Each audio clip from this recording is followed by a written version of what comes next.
Thank you, Madam President. I want to thank my colleague from Fresno for bringing forward this important resolution as we near the 20th anniversary of 9/11. I was a third-year student in law school at that time in the Boston area, and many of my friends, my classmates, lost friends and loved ones in those attacks. And I want to hearken back to the context of 9/11. We had just had a contested election, a very close election. It was decided, in effect, by Bush v. Gore, the Supreme Court.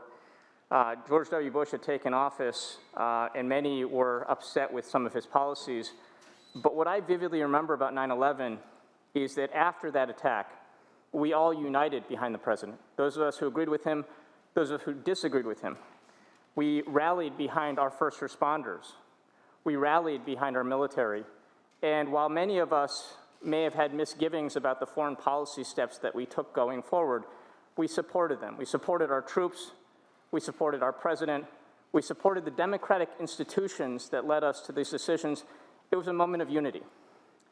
And I say that because 20 years later, we see so much division and partisan bickering today.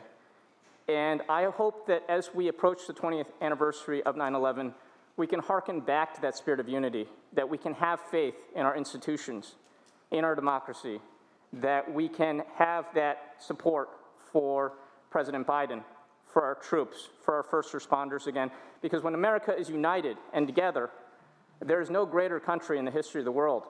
But when we are divided as we find ourselves today, that is, I believe, when we are in perilous times. So I want to thank, again, my colleagues for supporting this measure. I urge an aye vote, but I also want us to be cautious and thoughtful about what 9/11 should mean, particularly in these times. Thank you very much.